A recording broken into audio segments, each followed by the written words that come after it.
राज्यस्तरीय idol teachers कार्यशाळा आपल्या छत्रपती संभाजीनगरमध्ये आज सकाळी 10 वाजेपासून सर्व सन्माननीय उपस्थित आयडॉल टीचर्सच्या उपस्थितीमध्ये त्यासोबतच हजारोच्या संख्येने यूट्यूबच्या माध्यमातून उपस्थित असलेल्या आपल्या सर्व शिक्षक बंधू भगिनींच्या उपस्थितीमध्ये त्यासोबतच आपल्या सर्वांना माहिती आहे की या कार्यक्रमासाठी उपस्थित होते माननीय राज्यमंत्री भोयरजी, या ठिकाणी उपस्थित असलेले आपल्या विभागाचे आयुक्त महोदय सचिंद्र प्रताप सिंहजी, सकाळी उपस्थित असलेले छत्रपती संभाजीनगरचे जिल्हाधिकारी दिलीपजी स्वामी, आपले संचालक महोदय राहुलजी रेखावार, छत्रपती संभाजीनगरचे मुख्य कार्यकारी अधिकारी अंकितजी, शिक्षण विभागाचे संचालक कृष्णकुमार पाटीलजी आणि विभागाचे सर्व सन्माननीय अधिकारीगण, उपस्थित बंधू भगिनी आणि माझ्या पत्रकार मित्रांनो, जसं आता बोलत असताना माननीय वारे गुरुजींनी सांगितलं, आजचा हा दिवस कदाचित आपल्यापैकी अनेकांना, तुम्ही प्रत्येकाने आयडॉल काम केलेलं आहे. काही आयडॉल शिक्षक बंधू भगिनी कदाचित त्यांना इथे उपस्थित राहायला मिळालं नसेल, परंतु अतिशय प्रतिकूल परिस्थितीमध्ये अनेक सुविधांचा अभाव असताना आणि अनेक संकटांचा सामना करत तुम्ही अतिशय समर्पित भावनेतून जे कार्य केलेलं आहे ते एकमेकांमध्ये शेअर व्हावं, एकमेकांनी त्याचं अनुकरण करावं आणि ताकाला जायचं आणि भांड काही लपवायचं नाही. शेवटी आम्ही राजकारणातली लोक आहोत.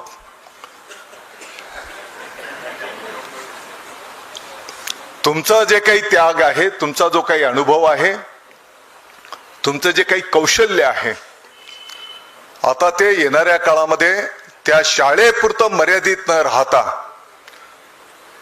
ते कौशल्य आजूबाजूच्या शाळेमध्ये किंबहुना संपूर्ण महाराष्ट्रामध्ये ते गेलं पाहिजे, या भावनेतून आजचा हा कार्यक्रम या ठिकाणी संपन्न होतो आहे.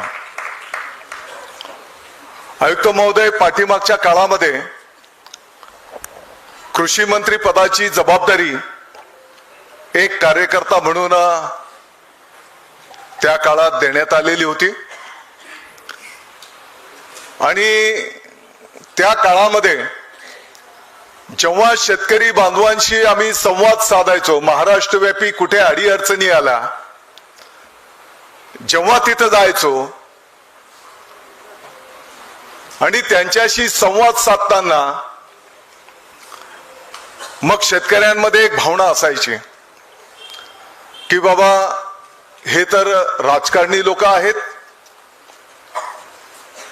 याने कधी नांगर धरलेला आहे का, याला शेतीतलं किती कळतंय, वस्तुस्थिती आहे. आणि मग शेतीच्या अडीअडचणी काय आहेत आणि त्याच्यातनं त्याने किती पिढ्या तिकडे घालवलेल्या आहेत आणि कशा पद्धतीने तिकडे मार्गक्रमण करायचं आहे हे आम्ही त्याला जाऊन शिकवणार. आणि मग राजकीय लोकांच्या बोलण्यावर शेतकरी बांधवांचा म्हणावा तेवढा विश्वास बसत नाही. त्याच पद्धतीने जेव्हा कृषी विभागाचे अधिकारी मार्गदर्शन करायचे तर मग शेतकरी बांधव बोलायचे की तुम्ही काय फक्त योजना सांगतात. आता इथे जर 500 लोक असतील आणि योजना जर सांगितल्या तर प्रत्येकाला त्या योजनेचा लाभ मिळत नाही. कारण योजना असतात 50 लोकांच्यासाठी, लक्षांक आहे आपला 50. मग 450 लोक बोलतात तुम्ही तर फार लांब लचक भाषण सांगितलं, योजना सांगितल्या, परंतु आम्हाला मिळाले नाहीत. आणि परत या अधिकाऱ्यांना काय समजतंय शेतीतलं, त्याने कधी शेती केली आहे का, अशा प्रकारचे प्रश्न आणि मुद्दे उपस्थित व्हायचे. आणि मग त्या काळामध्ये आम्ही एक संकल्पना आणली की ज्या शेतकरी बांधवांनी कष्टपूर्वक शेती यशस्वी केली, यशस्वीरित्या त्यांनी मार्गक्रमण केलेलं आहे, नाविन्यपूर्ण शेती केलेली आहे, मग त्या शेतकऱ्यांनी जर इतर शेतकरी बांधवांना त्यांचा अनुभव जर सांगितला तर इतर शेतकरी बांधव त्याचं अनुकरण करतात, त्यांचं ऐकतात, त्यांच्या सांगितल्याप्रमाणे मार्गक्रमण करतात. मला वाटतं की हा प्रयोग त्या काळामध्ये आपण केला आणि खूप उदंड प्रतिसाद त्या उपक्रमाला त्या ठिकाणी संपूर्ण महाराष्ट्रात मिळालेला होता. कारण शेतकरी पाहायचे की अरे हे तर आपल्याच तालुक्यातले आहेत, आपलीच बोलीभाषा बोलतात आणि ते जे बोलतायत ती वस्तुस्थिती आहे. आणि मग त्याने असं शेती केली आहे तर आपण पण त्यांचं ऐकलं पाहिजे, त्याप्रमाणे आपण मार्गक्रमण केलं पाहिजे. आणि म्हणून मला वाटतं की आज या ठिकाणी आपले प्रतिनिधी स्वरूपामध्ये आयडॉल शिक्षक, मग आमचे वारे गुरुजी असतील, आमचे केशव गावित गुरुजी असतील, राजेंद्रजी परतेकी गुरुजी, खुर्शीदजी शेख आणि आपल्यामध्ये पण अनेक जण बसलेले आहेत. यांनी एक प्रातिनिधिक स्वरूपामध्ये आपल्याशी संवाद साधलेला आहे. आणि मला वाटतं की आजच्या विचार मंथनाच्या माध्यमातून निश्चितपणे आपल्या देशाचे आदरणीय पंतप्रधान नरेंद्र मोदी साहेबांचा जो संकल्प आहे, महाराष्ट्राचे लोकप्रिय मुख्यमंत्री महोदय देवेंद्रजी फडणवीस साहेब असतील, लोकप्रिय उपमुख्यमंत्री महोदय एकनाथजी शिंदे साहेब की ज्यांचा शिक्षण हा अतिशय जिव्हाळ्याचा विषय आहे, माननीय एकनाथजी शिंदे साहेब असतील, माननीय अजितदादा पवार साहेब असतील, नवे तर या संपूर्ण महाराष्ट्राला जे अपेक्षित आहे, मला वाटतं की आजचा दिवस निश्चितपणे महाराष्ट्राच्या स्वप्नांची पूर्तता करणारा दिवस असेल असं म्हटलं तर काय वावगं ठरणार नाही. आजच्या या विचार मंथनाच्या माध्यमातून अनेक चांगल्या गोष्टी घेऊन आपण सर्वजण त्या ठिकाणी पुढे जाणार आहोत. मला व्यक्तिगत पातळीवर जर विचाराल तर अतिशय वास्ट आपलं डिपार्टमेंट आहे. 2,10,00,000 पुढे विद्यार्थी बालक, 7,00,000 पुढे शिक्षक बंधू भगिनी, लाखाच्या पुढे शाळा आणि संस्था आहेत. आणि मग या संपूर्ण कुटुंब परिवारामध्ये अनेक छोट्या मोठ्या गोष्टी, अडी अडचणी, आणि मी तर हसत हसत सभागृहामध्ये पण बोललेलो आहे की साक्षात ब्रह्मदेव जरी आले तरी सर्वांचं समाधान करू शकणार नाहीत. अशा पद्धतीचा एक आव्हानात्मक आपला हा विभाग आहे.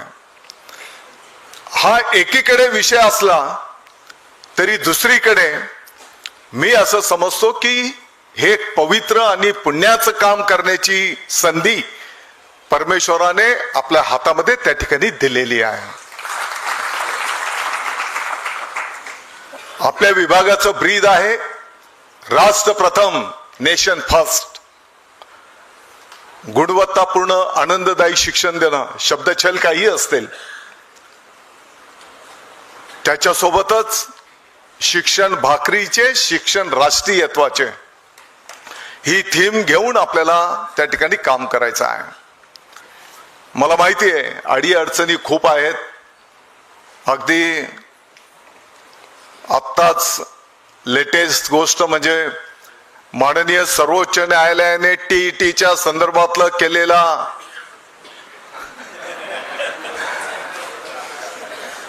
न्याय निवाडा असेल. मी आपल्याला आश्वस्त करू इच्छितो, आपण काळजी करू नका. शासन सकारात्मक दृष्टिकोनातून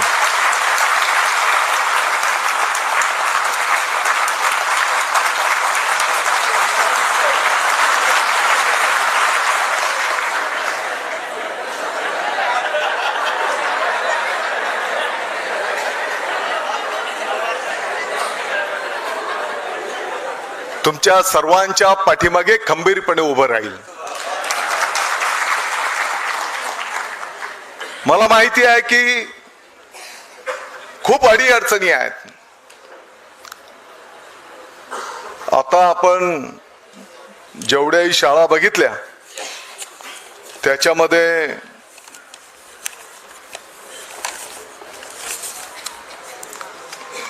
वारे गुरुजींची शाळा जी बघितली आपण,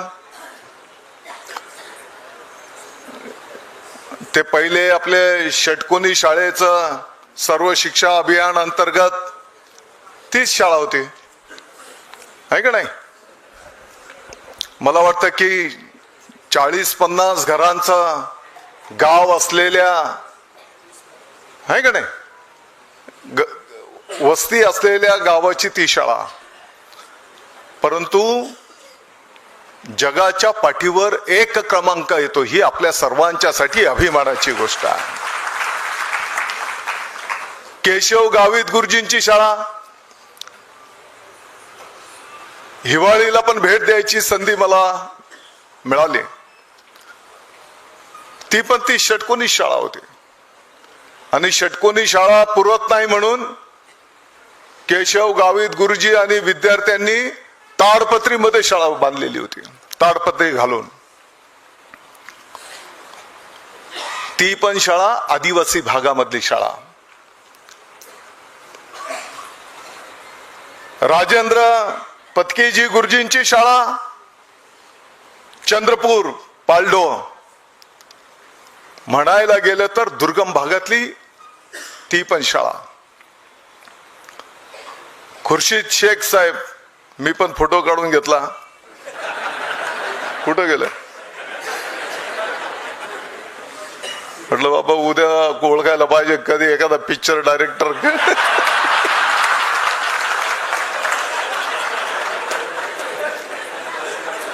फक्त मला एकच कळालं नाही की ते शिकवतात कधी.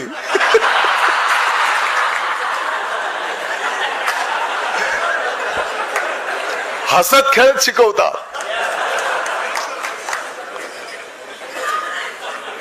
मला चांगलं आठवतं की एक डहाणू वसईला एक शाळा आहे,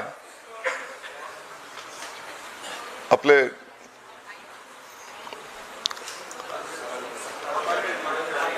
पालघर जिल्ह्याची. तर विद्यार्थीच विद्यार्थ्यांना शिकवतात आणि खेळण्यातूनच ते शिकतात. शिक्षकाचं काम फक्त दिशा देणं, अशा प्रकारची ती शाळा होती. आणि म्हणून मला वाटतं की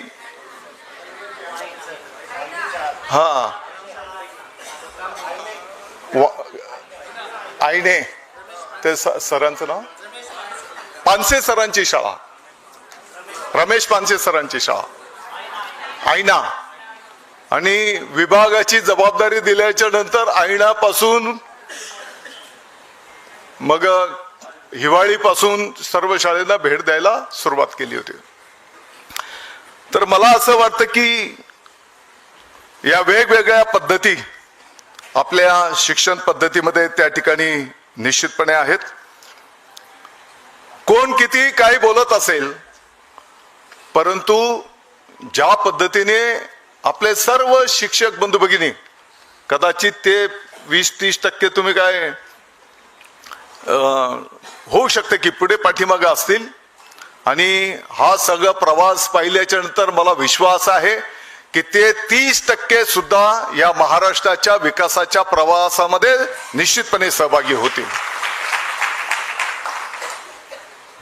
पाठीमागच्या एक 4-5 महिन्यापूर्वी UPSC स्पर्धा परीक्षांचे जे निकाल घोषित झाले, त्या निकालांमध्ये एकूण उमेदवारांच्या पैकी 60% उमेदवार हे स्थानिक स्वराज्य संस्थेच्या शाळेंमधनं शिकून आलेले उमेदवार होते. जवळपास 18-19 उमेदवारांशी मी स्वतः फोनवरनं संपर्क साधला. त्यांचं अभिनंदन करत असताना मी त्यांच्याकडनं जाणून घेतलं की तुम्ही कोणत्या शाळेतनं शिकून पुढे आलेले आहेत. आणि म्हणून मला वाटतं की आपल्याला कमी लेखण्याचं काही कारण नाही. आपल्या सर्वांना माहिती आहे की विद्यार्थी हे आपलं दैवत आहे. मी काही फार तुम्हाला इकडे तत्वज्ञान शिकवण्याच्यासाठी उभा नाही. मला माहिती आहे की खूप वर्ष तुम्ही या क्षेत्रामध्ये कष्टपूर्वक मार्गक्रमण केलेलं आहे. आणि जसं आता सरांनी सांगितलं की वेगवेगळ्या ठिकाणी वेगवेगळ्या परिस्थिती असतील. कदाचित काही ठिकाणी शिक्षणाचं महत्व पण कोणाला वाटत नसेल, अशी परिस्थिती असेल. परंतु येणाऱ्या काळामध्ये आपल्या सर्वांचा विभागाचा एक मंत्र असला पाहिजे की शिक्षणाशिवाय दुसरा पर्याय होऊ शकत नाही. आणि जोपर्यंत गोरगरिबांची मुलं शिकून सवरून मोठी होत नाही, तोपर्यंत त्यांच्या कुटुंबाची प्रगती होऊ शकत नाही. आणि म्हणून शिक्षणाचं महत्व मला वाटतं की आपल्या सर्वांना त्या ठिकाणी निश्चितपणे अधोरेखित करावं लागेल. अनेक चॅलेंजेस आहेत. त्याच्यामध्ये अगदी लहान बाळांना जे मोबाईलच्या पासून तर AI पर्यंत, शिक्षण मंत्र्याची नात 3 वर्षाची आहे, मोबाईल मध्ये ते कार्टून बघितल्याशिवाय जेवण करत नाही. ही वस्तुस्थिती आहे. दुसरीकडे AIचं चॅलेंज आहे. आणि मग हे चॅलेंज स्वीकारत असताना जमिनीशी आपलं नातं तुटतं आहे की काय, शारीरिक हालचाली आपल्या कमी झाल्यात की काय, ही पण एक परिस्थिती निर्माण होऊ पाहते आहे. आणि म्हणून मला वाटतं की क्वालिटी एज्युकेशनच्या सोबत ह्या कलागुणांना सुद्धा त्या ठिकाणी वाव मिळाला पाहिजे. आणि त्या दृष्टिकोनातून येणाऱ्या काळामध्ये निश्चितपणे विभाग अतिशय गंभीरपणे काम करायला घेतो आहे. येणाऱ्या काळामध्ये जी काही शिक्षक भरती होईल, त्या भरतीमध्ये कला आणि क्रीडा याला सुद्धा त्या ठिकाणी प्राधान्य दिलं जाईल, अशा प्रकारचा निर्णय विभागाने त्या ठिकाणी घेतलेला आहे. आता एकीकडे हे खूप चांगलं चित्र असताना दुसरीकडे शिक्षण मंत्र्याच्या तालुक्यामध्ये 7वीच्या विद्यार्थ्याला वाचता येत नाही. मुंबई महानगरपालिकेच्या शाळेमध्ये 10वीच्या विद्यार्थ्याला वाचता येत नाही. ही पण वस्तुस्थिती आहे. आणि मला वाटतं की हेच आव्हान आपल्या सर्वांच्या समोर त्या ठिकाणी आहे. आणि हे आव्हान स्वीकारून आपल्याला येणाऱ्या काळामध्ये खूप मोठ्या प्रमाणात त्या ठिकाणी काम करावं लागणार आहे. जसं आता आदरणीय वारे गुरुजींनी सांगितलं की त्यांनी सिंगापूरचा आपल्या महाराष्ट्रातून 49-48 शिक्षक बंधू भगिनी गेले होते. आणि त्यांचा सचिव महोदय, आयुक्त महोदय, आम्ही सगळेजण मला वाटतं की शिर्डीला एक 3 तास बैठक संपन्न झाली. आणि सिंगापूर दौऱ्याचा सारांश जर आपण घेतला तर त्या शिक्षक बंधू भगिनींचं सांगणं होतं की त्या देशाच्या शिक्षण पद्धतीचा गाभा आहे, त्यांच्या शिक्षण पद्धतीचा गाभा आहे राष्ट्र प्रथम, नेशन फर्स्ट. मला वाटतं की तो ऑलरेडी आपण स्वीकारलेला आहे. त्यांचा दुसरा मुद्दा होता की समर्पित पद्धतीने तिथले शिक्षक बंधू भगिनी कार्य संपन्न करतात, DOT पद्धतीने. जसे इथे आयडॉल शिक्षक आहेत, काही आयडॉल युट्यूबच्या माध्यमातून आज या ठिकाणी हा सर्व कार्यक्रम पाहतायत. मला वाटतं की अशा पद्धतीने शिक्षक तिकडचे कार्य संपन्न करतात. आणि मग तिसरी गोष्ट इन्फ्रास्ट्रक्चर. त्या शाळेंच्या साठीच्या ज्या काही सुविधा, इमारती असतील, लॅब असतील, लायब्ररी असेल, क्रीडांगण असेल, ई सुविधा असतील, या सर्व सुविधा मोठ्या प्रमाणात सिंगापूरला त्या ठिकाणी उपस्थित आहेत. मला वाटतं की आता आपल्या विभागाने सुद्धा जे काही आपण निकष ठरवलेले आहेत त्याच्यामध्ये सर्वप्रथम शुद्ध पिण्याचं पाणी त्या शाळेला उपलब्ध झालं पाहिजे. 2 क्रमांकाला स्वच्छतागृह त्या शाळेमध्ये असली पाहिजेत. 3 क्रमांकाला ज्या शाळा दुरुस्त करणं, रंगरंगोटी जिथे होऊ शकते ते तातडीने करणं. जिथे शाळा मोडकळीस आलेली असेल तर त्या शाळेच्या ठिकाणी नवीन इमारत त्या ठिकाणी बांधणं. आणि मग ई सुविधा असतील, लॅब असेल, लायब्ररी असेल, क्रीडांगण असेल, आणि मग इतर जे काही साहित्य आहे, खेळांचं साहित्य असेल, गायनाच्या संदर्भातलं साहित्य असेल, हे सर्व साहित्य आपल्याला प्रत्येक शाळेमध्ये त्या ठिकाणी उपलब्ध करून द्यायचे आहे. आणि म्हणून हा कार्यक्रम ठरवून मला वाटतं की पहिल्या टप्प्यामध्ये महाराष्ट्राच्या 5000 शाळा त्या ठिकाणी, जे आता माननीय राज्यमंत्री महोदय सांगून गेले, PM श्रीच्या धर्तीवर CM श्री या मॉडेलच्या माध्यमातून आपण त्या शाळा त्या ठिकाणी करायला घेतो आहोत. आणि यासाठी जेवढा निधी आपल्याला लागेल तो निधी त्या ठिकाणी शासनाच्या माध्यमातून माननीय मुख्यमंत्री महोदय, माननीय उपमुख्यमंत्री महोदय त्या ठिकाणी उपलब्ध करून देणार आहेत. हे पण मला या ठिकाणी सांगायचं आहे. आणि त्याचा संपूर्ण आराखडा आता अंतिम टप्प्यामध्ये त्या ठिकाणी आहे. येणाऱ्या काळामध्ये जी काही आव्हानं आहेत, मला वाटतं की त्या आव्हानांना सामोरं जात असताना ज्या पद्धतीने आज आयडॉल शिक्षकांचं एक बैठक, खरं म्हणजे आम्ही 4 महिन्यापासून हा सगळा कार्यक्रम तयार करायला घेतलेला आहे. आणि रेखावर साहेब, तुमचं पण भाषण मी येताना युट्यूबवर ऐकतच आलेलो आहे. जसं हे आपल्या विभागाचे हेडमास्टर आहेत.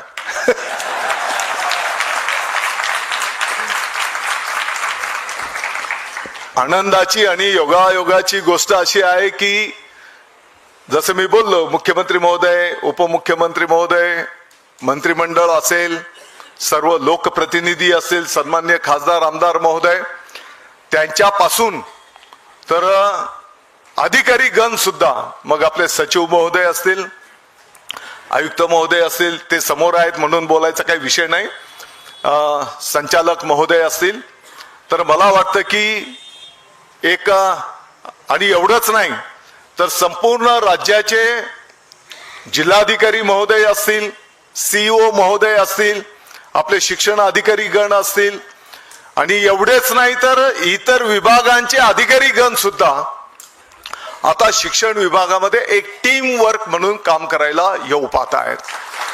आणि मला वाटतं की ही आपल्या सर्वांच्यासाठी निश्चितपणे आनंदाची गोष्ट आहे. असं म्हटलं तर काय वावगं ठरणार नाही. आणि म्हणून या सर्वांचं सहकार्य घेत आपल्याला पुढे मार्गक्रमण त्या ठिकाणी करायचं आहे.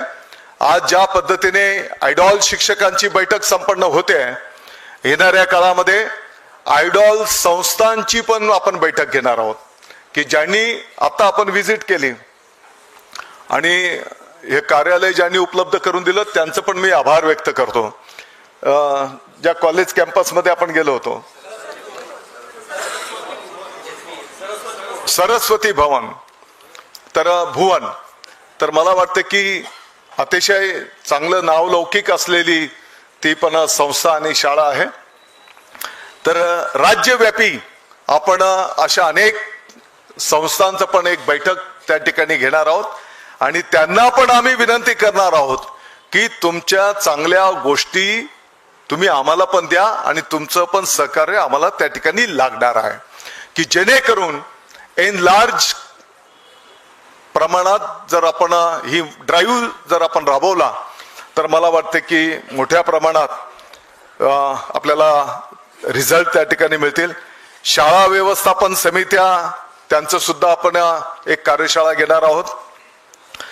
ज्या अधिकारी महोदयांनी पण चांगलं कार्य संपन्न केलेलं आहे अशा आयडॉल अधिकाऱ्यांची पण आपण बैठक त्या ठिकाणी निश्चितपणे संपन्न करणार आहोत.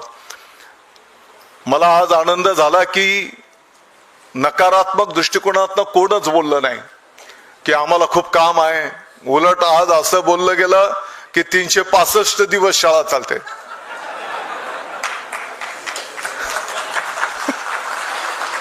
आपल्या शाळेचं किती दिवसाचं आहे? 240 30 240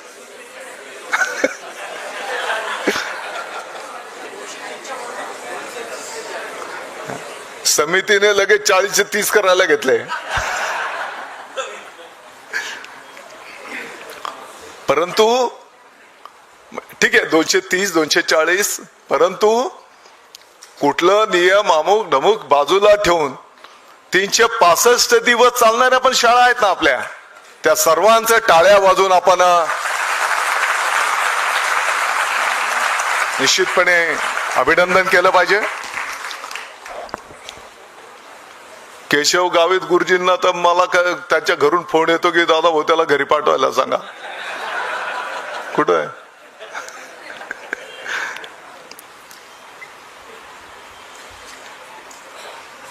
जाऊ दे, सांगत नाही मी आता.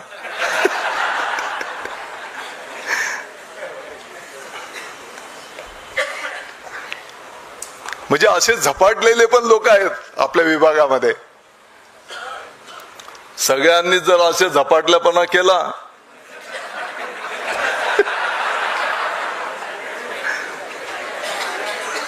काय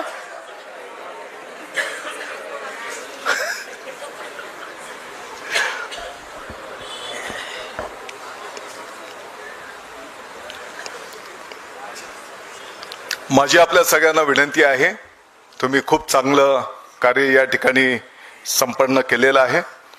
परंतु तरी पण येणाऱ्या काळामध्ये आपल्या सर्वांना 26 जानेवारी 2026 रोजी देशभक्तीपर गाण्यांवर कवायत हा जो काही कार्यक्रम आपल्याला संपन्न करायचा आहे की ज्याची नोंद संपूर्ण देशाने घेतली पाहिजे, अशा पद्धतीचा तो कार्यक्रम आपल्याला त्या ठिकाणी संपन्न करायचा आहे. ही पण विनंती या निमित्ताने मी आपल्या सगळ्यांना करू इच्छितो. मला वाटतं की पाठीमागच्या काळामध्ये आपण 14-15 समित्यांच्या एकत्रीकरण करून त्याचं रूपांतर फक्त 4 समित्यांमध्ये केलेलं आहे. याची आपल्याला सगळ्यांना माहिती आहे की जेणेकरून वारंवार तुम्हाला माहिती देणं आणि आता आणखी काही त्या विषयावर आम्ही काम करतो आहोत की केंद्र पातळीवरनच माहिती आपल्याला बोलवता येईल का. केंद्र पातळीवरनं माहिती बोलवताना त्या केंद्राला पण एक सहाय्यक, त्याचं काम फक्त माहिती गोळा करणं.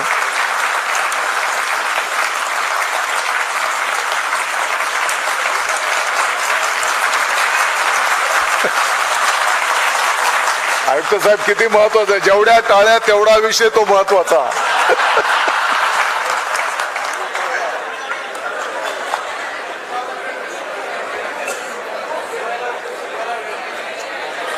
आणि म्हणून कधी कधी असं पण होत आहे आमच्या मंत्रालयामध्ये या टेबलच्या शेजारी ती माहिती असते आणि या टेबलवाल्याला ती माहिती पाहिजे. इथं मंत्रालय नाहीये कोण. आणि मग तो शेजारी ती माहिती घेण्याची तसदी घेत नाही. तो डायरेक्ट पुण्याला निरोप पाठवतो, पुण्यावरनं विभागाला जातो, विभागावरनं जिल्ह्याला जातो, जिल्ह्यावरून तालुक्याला जातो, तालुक्यावरून केंद्राला जातो आणि केंद्रावरून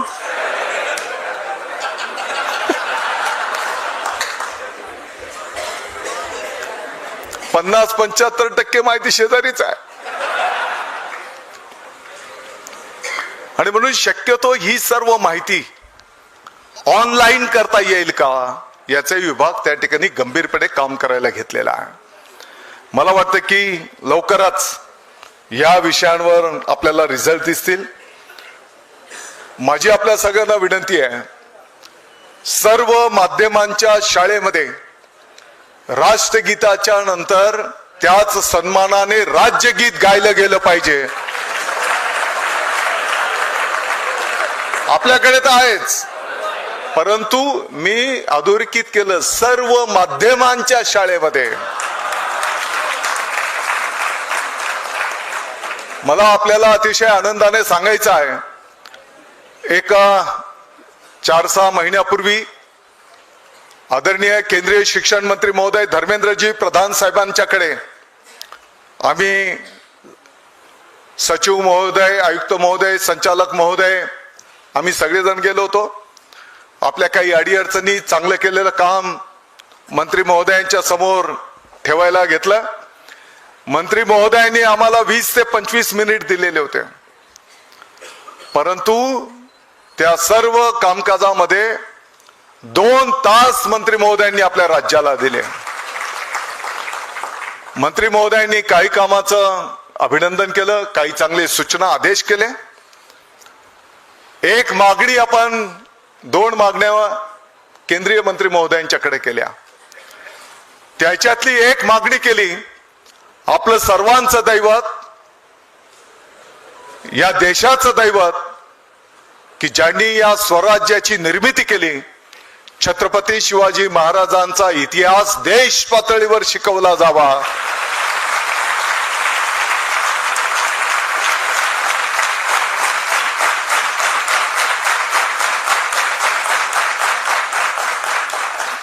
आदरणीय केंद्रीय शिक्षण मंत्री महोदयांनी त्या क्षणाला सचिव महोदयांना आदेशित केलं आणि बैठक झाल्याच्या नंतर अर्ध्या तासाने स्वतः ट्विट केलं की आम्ही भाग्यवान आहोत की छत्रपती शिवाजी महाराजांचा इतिहास देशाला शिकवण्याची संधी आपल्याला त्या ठिकाणी मिळणार आहे. दुसरी मागणी आपण केली की मराठी भाषेला आदरणीय पंतप्रधान महोदय नरेंद्र मोदी साहेबांनी अभिजात भाषेचा दर्जा दिलेला आहे आणि म्हणून संपूर्ण राज्यामध्ये सगळ्या माध्यमांच्या शाळेमध्ये मराठी भाषा शिकवणं बंधनकारक आहेच, परंतु देश पातळीवर सुद्धा मराठी भाषेला सन्मानाचं स्थान मिळालं पाहिजे, ही पण मागणी आपण त्या ठिकाणी केलेली आहे. मला वाटतं की ती मागणी केल्याच्या नंतर 1 महिन्याभराच्या नंतर CBSEच्या सर्व शाळेंना मराठी हा शब्द नाही, परंतु त्या राज्याच्या राज्यभाषा शिकवणं हे बंधनकारक असा आदेश केंद्रीय शिक्षण मंत्री महोदयांनी निर्गमित केलेला आहे. आणि म्हणून मला वाटतं की अनेक चांगले छोटे मोठे उपक्रम आपण विभागाच्या माध्यमातून त्या ठिकाणी करायला घेतलेला आहे. तुम्हाला सर्वांना माहिती आहे की यापूर्वी शिष्यवृत्ती स्कॉलरशिप परीक्षा जुन्या काळी 4थी आणि 7वीला घेतली जायची. मध्यंतरीच्या काळामध्ये 5वी आणि 8वीला ती घेण्यात येत होती आणि बऱ्याच शिक्षक बंधू भगिनींनी सूचना केल्या, शिक्षण तज्ज्ञांनी सूचना केल्या की आपल्या बऱ्याचशा शाळा ह्या 4थी आणि 7वी पर्यंत आहेत आणि म्हणून या परीक्षा परत 4थी आणि 7वीला झाल्या पाहिजेत. मला आपल्याला सगळ्यांना सांगायला आनंद होतो की विभागाने शिष्यवृत्ती परीक्षा, स्कॉलरशिप परीक्षा परत आता 4थी आणि 7वीला घेण्याचा निर्णय केलेला आहे. आणि म्हणून आजपासूनच आपल्याला कामाला लागावं लागेल. चालू वर्षाला 4थीची आणि 5वीची पण होईल आणि 7वी आणि 8वीची पण होईल. आणि पुढच्या वर्षापासून 4थी आणि 7वीची परीक्षा त्या ठिकाणी निश्चितपणे होणार आहे. हे सांगायला मला निश्चितपणे आनंद होतो. आज इथे संवाद साधत असताना जरी आपण 4-5 शिक्षक बंधू भगिनींनी त्यांच्या शाळेचे चांगले मुद्दे जरी सांगितले असतील तरी मला चांगलं आठवतंय की आपल्या धाराशिव जिल्ह्यातली कसबे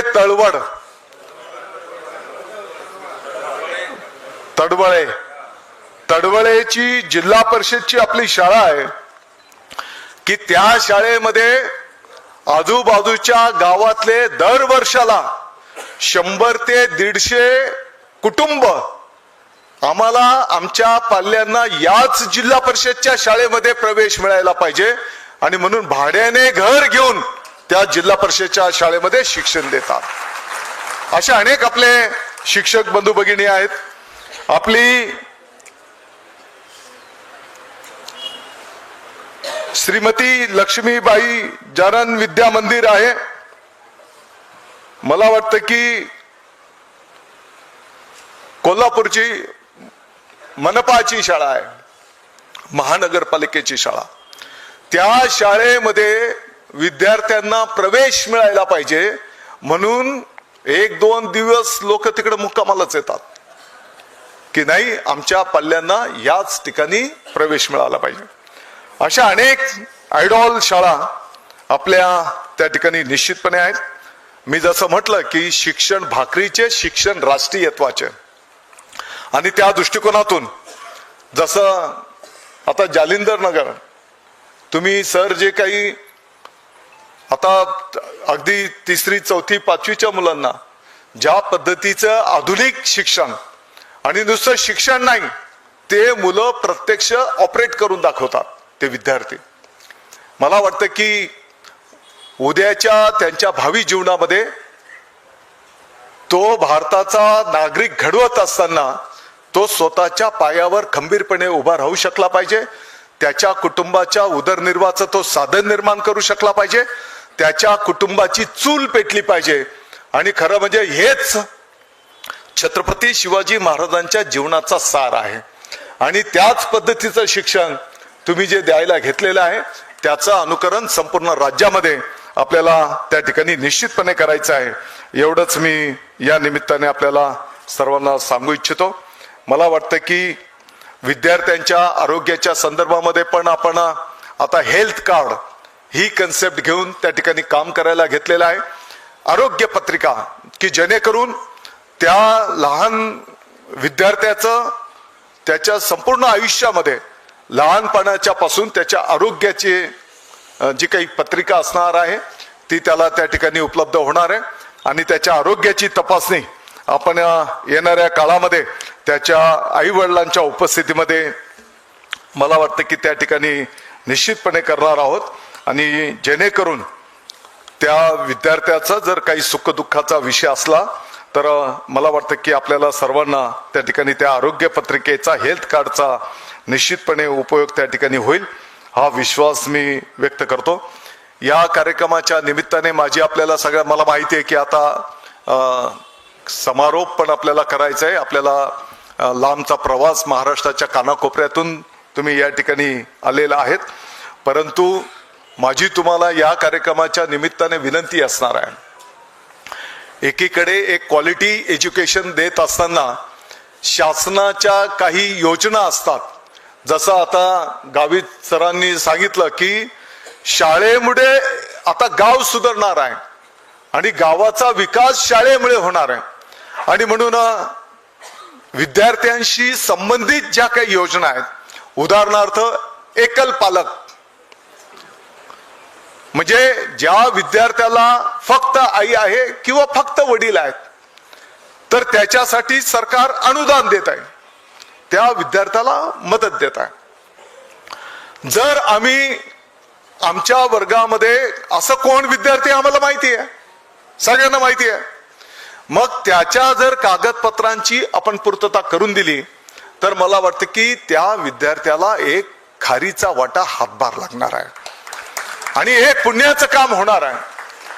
त्याच पद्धतीने देवाला आपण प्रार्थना करू की अशी घटना कुठे होऊ नये, परंतु एखाद्या विद्यार्थ्याचं जर दुर्दैवी अपघात झाला आणि काही जर दुःखद घटना झाली तर त्या विद्यार्थ्यांच्यासाठी त्या ठिकाणी राजीव गांधी सानुग्रह अपघात योजना आहे आणि ती योजना जिल्हा पातळीवरच त्याला मान्यता मिळते आणि त्या कुटुंबाला त्या ठिकाणी एक खारीचा वाटा त्या ठिकाणी मदत दिली जाते. आणि म्हणून अशा लहान लहान ज्या काही योजना आहेत, मला वाटतं की ह्या योजना जर त्याचाही एक शासन निर्णय आपण शासन निर्णय तर यापूर्वीचे पण आहेत. आमचे सोनवणे साहेबांनी पहिल्यांदा शॉर्ट बट स्वीट शासन निर्णय तयार केलेला आहे, नाहीतर आमचे शासन निर्णय म्हटला की 10-10, 15-15 पानाचा असतो. आणि म्हणून या योजनांचं एक शॉर्टकट ब्रीफ मध्ये शासन निर्णय पण आपण आमच्या राज्याच्या सर्व माध्यमांच्या शिक्षक बंधू भगिनींच्यासाठी त्या ठिकाणी निर्गमित करायला घेतलेला आहे. मला वाटतं की आता कदाचित काही 2 दिवसांमध्ये एक शासन निर्णय आपल्याला मिळणार आहे की ज्या शासन निर्णयाच्या माध्यमातून पालक मेळावा प्रत्येक शाळेने करणं त्या ठिकाणी अपेक्षित आहे आणि किमान वर्षातून 2 वेळेस आपण पालक मेळावा त्या ठिकाणी घ्यावा की जेणेकरून संवाद त्या माध्यमातून वाढू शकणार आहे. वर्षातून 1 वेळ स्नेह संमेलन आयोजित करावं अशा प्रकारची पण विनंती आपण प्रत्येक शाळेला त्या ठिकाणी करणार आहोत. देशभक्तीपर गाण्यांवर कवायत, योगा, व्यायाम, सैनिकी प्रशिक्षण, NCC, स्काउट गाईड, धर्तीवर परेड याचं पण आपण त्या ठिकाणी काही प्रारूप तयार केलेलं आहे. ते पण तुम्हाला आता 1-2 मिनिटं आपण दाखवणार आहोत. आणि म्हणून दर आनंदाई शनिवारी आपल्याला देशभक्तीपर गाण्यांवर कवायत ही 15 मिनिटाची कवायत तसं म्हटलं तर काही नवीन भाग आहे अशातला प्रकार नाही. यापूर्वी पण कवायत असायची, परंतु मध्यंतरीच्या काळामध्ये कवायत आपली कमी झाली, शारीरिक विद्यार्थ्यांच्या हालचाली कमी झाल्या आणि म्हणून देशभक्तीपर गाण्यांवरचं जोर देऊन आपण त्या ठिकाणी कवायत त्या ठिकाणी करायला घेतो आहोत. माजी विद्यार्थ्यांचं मार्गदर्शन, त्या शाळेमधनं जे काही विद्यार्थी बाहेर जाऊन जगाच्या पाठीवर यशस्वीरित्या वाटचाल करतायत त्यांनी जर येऊन प्रत्यक्ष मार्गदर्शन केलं की या शाळेमध्ये मी शिकलेला आहे, अमुक आहे, त्या काळातल्या काही गोष्टी जर आत्ताच्या विद्यार्थ्यांच्या समोर त्यांनी सांगितल्या तर त्याचा निश्चितपणे चांगला परिणाम होऊ शकणार आहे. शैक्षणिक सहली या संदर्भामध्ये त्या तालुक्यातल्या काही किल्ले असतील, ऐतिहासिक स्थळं असतील, विज्ञान केंद्र असतील, कारखाने असतील, शेतीचे प्रकल्प, शेती असेल, उद्योगधंदे असतील, संग्रहालय असतील, त्या ठिकाणी एक सहल वर्षातनं त्या ठिकाणी आयोजित करावी. क्षेत्र भेटीच्याही काही सूचना त्या GR मधनं आहेत. वक्तृत्व स्पर्धांचं आयोजन करणं, लघु उद्यम महोत्सव अशा प्रकारचा एक छोटासा शासन निर्णय तुम्हाला निश्चितपणे 2 दिवसात उपलब्ध होईल. एकंदरीत काय तर जसं अनेक आपल्या आयडॉल शिक्षक बंधू भगिनींनी सांगितलं, त्यांच्या बोलण्याचा सारांश असा होता की बाबा अडी अडचणी तर प्रत्येकाच्या क्षेत्रामध्ये आहेत, क्षेत्र कोणतं पण असू देत, अडी अडचणी त्यांच्या पातळीवर होऊ शकते की कमी अधिक असतील, परंतु या अडी अडचणींचा सामना करत त्याला सामोरं जात यशस्वीरित्या आपल्याला मार्गक्रमण करायचं आहे. वामनराव पै साहेबांचं वाक्य आहे, तूच आहेस तुझ्या जीवनाचा शिल्पकार. मला वाटतं की आमच्या एक गुरुजींनी जर ठरवलं तर ती शाळा, ते गाव, आपलं महाराष्ट्र ते बदलून दाखवू शकतात. हा विश्वास मी या निमित्ताने व्यक्त करतो. मला वाटतं की एक 12-14 मिनिटाचं एक क्लिप आहे, ही आपण बघावी आणि आपण कार्यक्रमाचा समारोप त्या ठिकाणी करणार आहोत.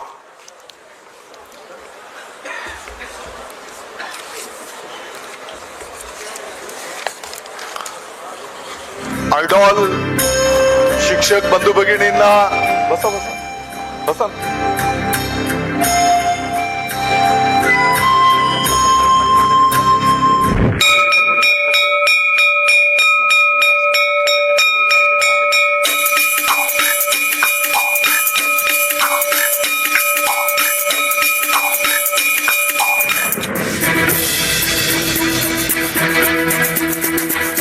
कंधों से मिलते हैं कंधे कदमों से कदम मिलते हैं, हम चलते हैं जब ऐसे तो दिल दुश्मन के हिलते हैं. अब तो हमें आगे बढ़ते हैं रहना, मालेगाव तालुक्याच्या जिल्हा परिषद शाळेमध्ये केलेले प्रयोग आहेत. एनसीसीच्या विद्यार्थ्यांनी आपल्या जिल्हा परिषदच्या शाळेमध्ये विद्यार्थ्यांना प्रशिक्षण दिले, तेव्हा शिक्षण मंत्री पद नव्हतं. अब जो भी हो शोला बन के पत्थर है पिघलाना, अब जो भी हो बादल बन के पर्वत पर है छाना. कंधों से मिलते हैं कंधे कदमों से कदम मिलते हैं, हम चलते हैं जब ऐसे तो दिल दुश्मन के हिलते हैं. कंधों से मिलते हैं कंधे कदमों से कदम मिलते हैं, हम चलते हैं जब ऐसे तो दिल दुश्मन के हिलते हैं. निकले हैं मैदान में हम जहाँ हथेली पर लेकर, अब देखो दम लेंगे हम जाके अपनी मंजिल पर.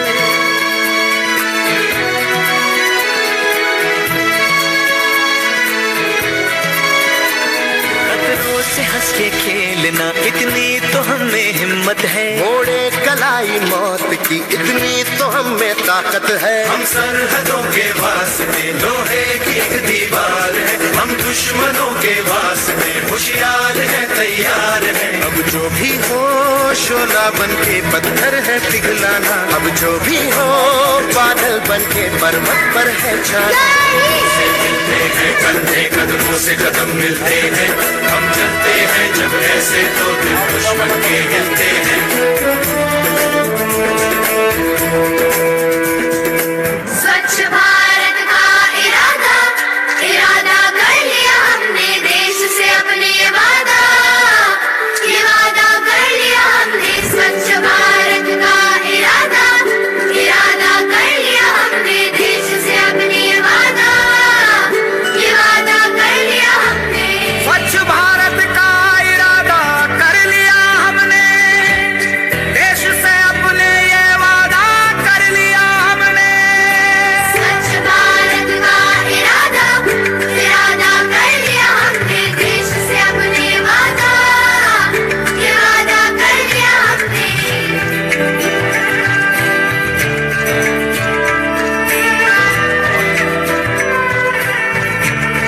तुम्ही म्हणाल आता आम्हाला नवीन काम लावलंय, विद्यार्थ्यांची नख कापणं केस कापणं, ते काम हा शिवसेनेचं शिक्षणाचा आहे. आनंद, हा शिक्षणाचा उत्सव कधीच थांबायला नको.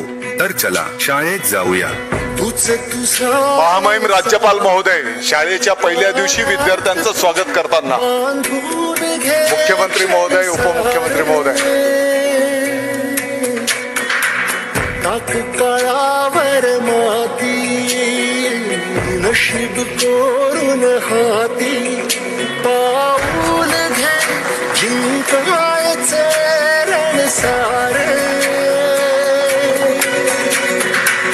काळ्या नभाचा तू ध्रुव तारा, पिऊन घेणे अंधार सारा. उठ रे चल रे उड रे झेप घे किंवा टुनी बळी सारे. वाट वाहू दे काही दिशा आता थांबायचं नाही. लढत जा लढत जा आता थांबायचं नाही. महाराष्ट्राच्या जनमन आणि कणकण नाविन्यतेच्या गजराने, कल्पनांनी आणि संकल्पनांनी उज्ज्वल झाला.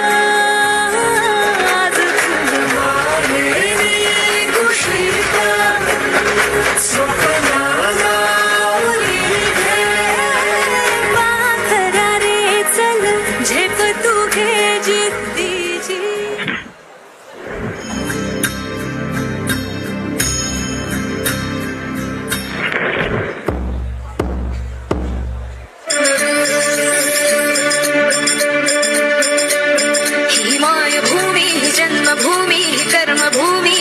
अमुची महावंदनीय ती प्राणप्रिय ही माय मराठी अमुची ही माय भूमी ही जन्मभूमी ही कर्मभूमी अमुची महावंदनीय ती प्राणप्रिय ही माय मराठी अमुची हा अमुचा आहे बाणा ही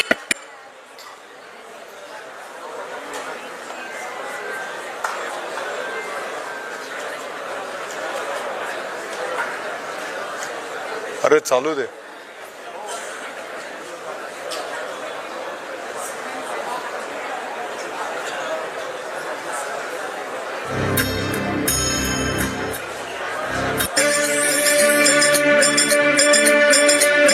ही माय भूमी ही जन्मभूमी ही कर्मभूमी अमुची महावंदनीय ती प्राणप्रिय ही माय मराठी अमुची ही माय भूमी ही जन्मभूमी ही कर्मभूमी अमुची महावंदनीय ती प्राणप्रिय ही माय मराठी अमुची हा अमुचा आहे बाणा ही अमुची आहे बोली अस्मानी झळके भव्य पताका भगव्या हजरी पटक्याची महाराष्ट्र भूमी ही जन्मभूमी ही कर्मभूमी अमुची महावंदनीय ती प्राणप्रिय ही माय मराठी अमुची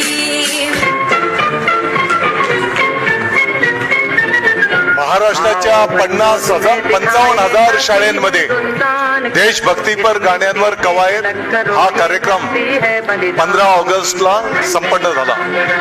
त्यांनी त्या कार्यक्रमाचं केलेलं शूटिंग साईटवर टाकलेलं आहे. आओ बच्चों तुम्हें दिखाएं झांकी हिंदुस्तान की इस मिट्टी से तिलक करो ये धरती है बलिदान की.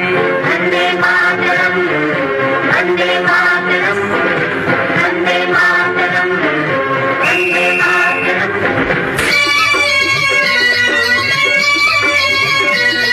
ये देश है वीर जवानों का अलबेलों का मस्तानों का. इस देश का यारो इस देश का यारो क्या कहना. ये देश है दुनिया का गहना.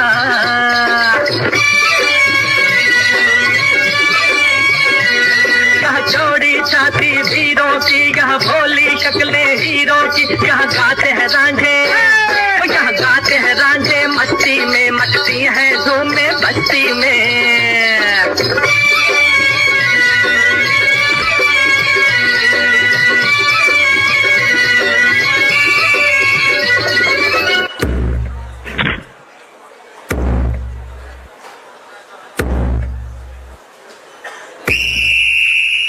ऐ वतन हमको तेरी कसम तेरी राहों में जहाँ तक लुटा जाएंगे.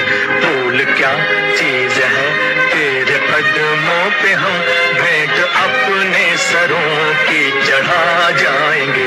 ऐ वतन हमको तेरी कसम तेरी राहों में जहाँ तक लुटा जाएंगे. ऐ वतन हमको तेरी कसम तेरी राहों में जहाँ तक लुटा जाएंगे.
नाशिकचे गुरुमीत बग्गा म्हणून आहेत, त्यांच्या झेप संस्थेने हा कार्यक्रम फेब्रुवारी महिन्यात केलेला.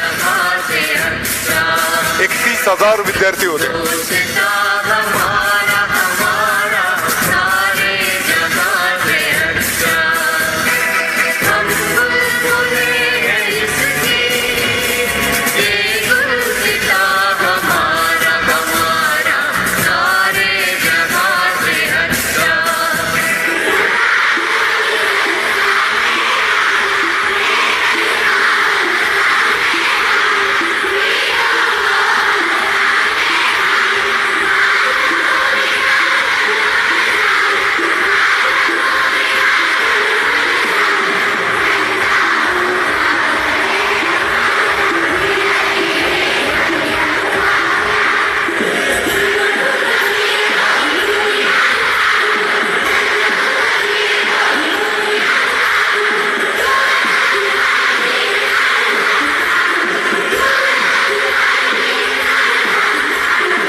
शालेय शिक्षण विभागाने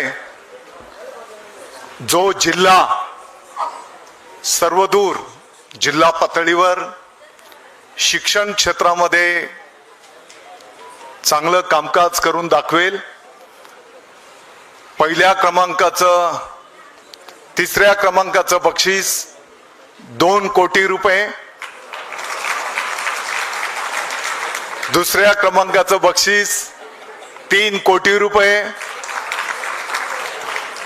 आणि पहिल्या क्रमांकाचं त्या जिल्ह्यासाठी बक्षीस 5 कोटी रुपये देण्याचा निर्णय केलेला आहे. आणि याची सर्वात जास्त भिस्त ही आपल्या आयडॉल शिक्षक बंधू भगिनींवर आहे. मला वाटतं की मी तर साधारणतः एक 22-23 जिल्ह्यांमध्ये जेव्हा हे पद दिल्याच्या नंतर बैठका घेतल्या, त्या जिल्ह्यांमध्ये गेलो, तर त्या जिल्ह्यामध्ये गेल्याच्या नंतर त्या जिल्ह्याच्या आयडॉल शिक्षकांशी संवाद साधणं हा प्रमुख कार्यक्रम प्रत्येक जिल्ह्यामध्ये ठेवलेला होता. आणि अनेक शिक्षक बंधू भगिनी आहेत. आपले गडचिरोली काय नाव, त्याने तर 100 शाळा ऑलरेडी, दीपक नाकोडे आले, दीपकजी नाकोडे, देवतडे, आता याने सांगितलं ते मी बोललो, दीपकजी, तर त्याने ऑलरेडी 100 शाळांमध्ये मार्गदर्शन करायला घेतलेलं आहे. आणि म्हणून वारे गुरुजी, सर्व तुम्हाला माझी विनंती आहे, आजचा कार्यक्रम तुमचं जे ज्ञान आहे, तुम्ही जे कष्टातनं अनुभवातनं मिळवलेलं आहे, तुम्ही म्हणाल मग तुम्ही काय आम्हाला आणखी काम वाढवायला घेतलंय काय, तर तुमचा ज्ञानाचा वापर हा पहिल्या टप्प्यामध्ये आपल्या केंद्रामध्ये जेवढ्या शाळा आहेत त्या शाळेच्या शिक्षक बंधू भगिनींशी संवाद साधून तुमचा अनुभव तुम्हाला शेअर करायचा आहे. दुसऱ्या टप्प्यामध्ये मग आपण तालुका पातळीवर पण जाणार आहोत आणि काही प्रमुख शिक्षक बंधू भगिनींवर आपण राज्याची पण जबाबदारी देणार आहोत आणि म्हणून टाळ्या नाही वाजवल्या.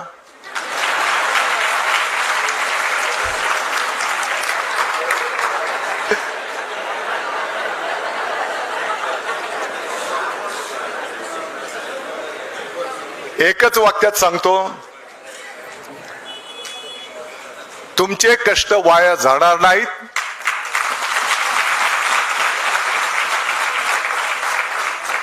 महाराष्ट्राला अपेक्षित असलेलं शिक्षण क्षेत्रातलं कार्य तुमच्या हातून घडो अशी मी प्रभूचरणी प्रार्थना करतो. मी महाराष्ट्राला विश्वास देऊ इच्छितो की पुढच्या वर्षाला अनेक इतर माध्यमांच्या शाळेंमधनं पालक त्यांच्या पाल्यांना आमच्या स्थानिक स्वराज्य संस्थेच्या शाळेमध्ये प्रवेश देताना दिसतील आणि हेच त्याचं उत्तर असणार आहे. सर्व गोष्टीचा सारांश असणार आहे. आणि आपण काळजी करू नका, ज्या पद्धतीने आता काही अडीअडचणी इथे सांगितल्या गेल्या, 10वी पर्यंतची शाळा आहे, परंतु तिथे आपले शिक्षक बांधव कमी आहेत. मला वाटतं की आता 3ऱ्या टप्प्याची शिक्षक भरती पण सुरू होते आहे आणि म्हणून कुठेही शिक्षकांची संख्या कमी होणार नाही याची काळजी विभाग त्या ठिकाणी घेईल. त्याच्यासोबतच पटसंख्येच्या आधारावर त्या ठिकाणी शिक्षक बंधू भगिनी उपलब्ध होतील. त्यातल्या त्यात कोणाची गैरसोय होणार नाही याची पण काळजी त्या ठिकाणी घेतली जाईल.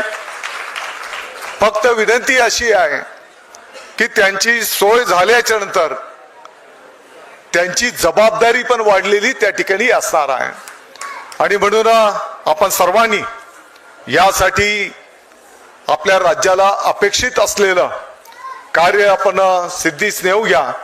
आणि जसं आता आमच्या एका शिक्षक बांधवाने सांगितलं की काय आपल्याला कोण काय आपली प्रशंसा करेल, कोण आपल्याला मेडल देईल आणि कोण फार मोठं नाव काढील, त्याच्यासाठी करायचं नाहीये. मला वाटतं की प्रत्येकाला एक आत्मिक समाधान स्वतःच्या मनाला लाभलं पाहिजे, यासाठी हे कार्य आपल्याला करायचं आहे. उद्याच्याला कदाचित तुमच्या हातून जे काही विद्यार्थी पुढे घडणार आहेत त्यांनी भविष्याच्या जीवनामध्ये कधी जर तो आपल्या समोर आला तर तो तुमच्या सर्वांच्या समोर, जसा आजही आपण आपल्या शिक्षक जे होते त्यांच्या समोर नम्रतेने झुकतो, तसेच आपले विद्यार्थी तुमच्या समोर झुकले पाहिजेत.